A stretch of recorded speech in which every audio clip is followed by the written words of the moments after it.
What's going on, everybody? My name is Noah. I'm here at GlycFit in Rochester, New York, and today we're going to be talking about how you can eat the most amount of food for the least amount of calories, also known as food volume. So let's go get into it. Thanks for being here, guys.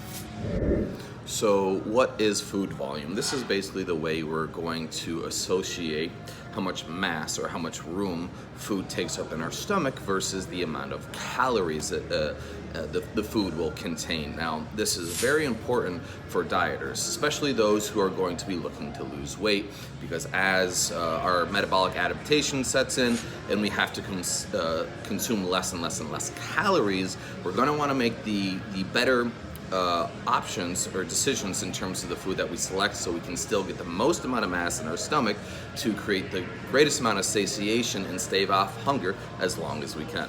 So in this first image I'm going to show you, this is a graph or an infograph. It's going to be cross-section basically. On one side we're going to see calories, on the other side we're going to see food volume, and then at the bottom we're going to see stomachs that fill up, right? And each stomach is going to have a list of food based off of its relative calories to the amount of space it'll take up in our stomach. So as calorie density goes up, right, we see that it takes up the least amount of space in our stomach, but as calorie density goes down, we start seeing volume go up, right? So on the far end, the things that are going to be the most calorically dense for us are going to be, you know, our snacks or our junk food, stuff like that. But as we start to make smarter decisions, we'll start to see other ingredients that take up, a much larger space in our stomach, but have the greatest amount of volume, but the least amount of calorie density, so we get the most bang for our buck.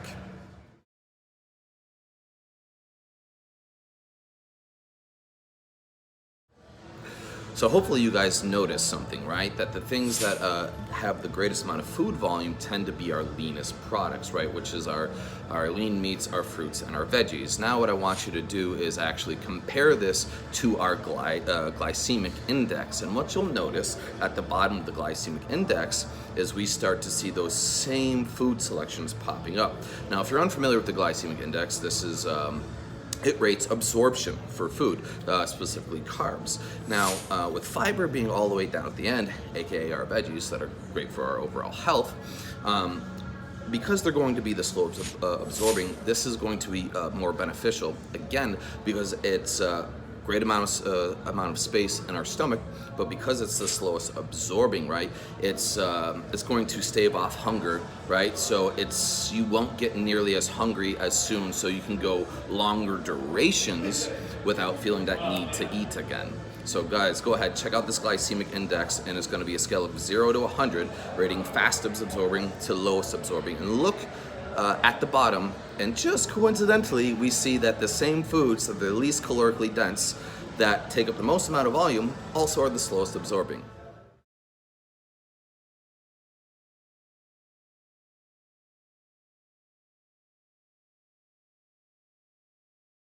So guys, in this next image, I am going to show you some real-world application of food volume in the best selections or better selections. So what I'm going to show you is a cauliflower mixed veggie risotto, specifically with chopped mushrooms and asparagus.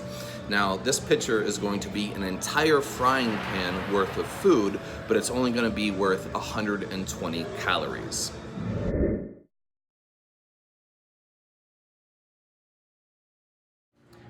Now, in this next image, what I'm going to show you is what 2 servings of this cauliflower risotto actually looks like on a plate. And that is going to be a total of 40 calories for the 2 servings, all right? So check this out.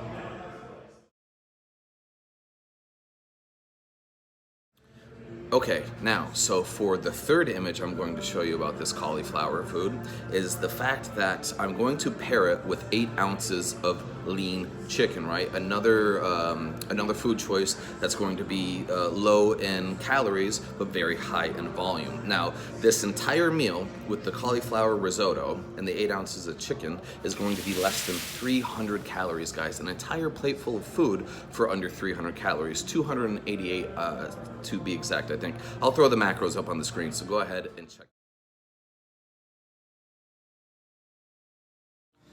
All right, so what I'm going to do is show you the opposite side of the spectrum here, right? So This is the frying pan that I cooked that risotto in. So this entire frying pan was filled with food for only 120 calories.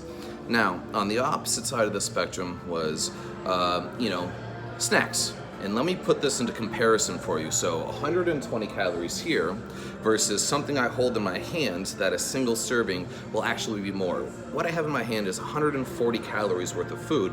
And let me put this just like this. It's an Oreo. Single serving worth of Oreo, right? Held in my hand. Look at the comparison here. A single serving, 2 of these actually. So let's keep it realistic here. So not just 1, but 2. Still something I can hold in my hands. Now think about how fast you can eat this. This is literally 1 bite to 2 bites worth of food that is more calorically dense than our food choice that filled this entire pan.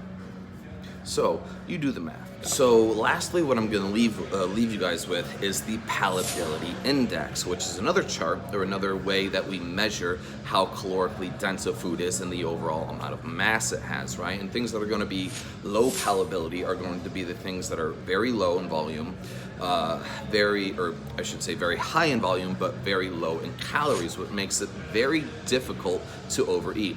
In addition, with the palatability scale, it also measures the amount of reward that we get from eating it.